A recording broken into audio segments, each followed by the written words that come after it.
بسم اللہ الرحمن الرحیم۔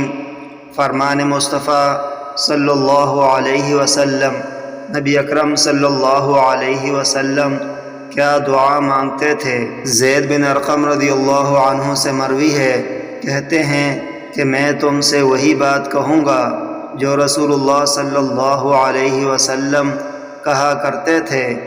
آپ صلی اللہ علیہ وسلم فرمایا کرتے تھے، اے اللہ، میں عاجزی، سستی، بزدلی، بخیلی، بڑھاپے اور عذاب قبر سے تیری پناہ میں آتا ہوں۔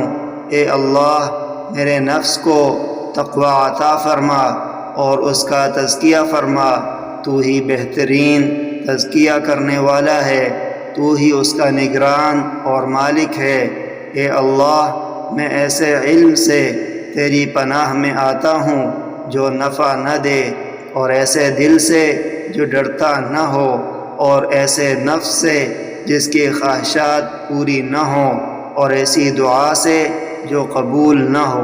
کان یقول اللہم انی اعوذ بک من العجز والکسل والجبن والبخل والہرم وعذاب القبر اللہم آت نفسی تقواها وزکیها انت خیر من زکاها انت ولیها ومولاها اللہم انی اعوذ بک من علم لا ينفع ومن قلب لا يخشع ومن نفس لا تشبع ومن دعوة لا يستجاب لها۔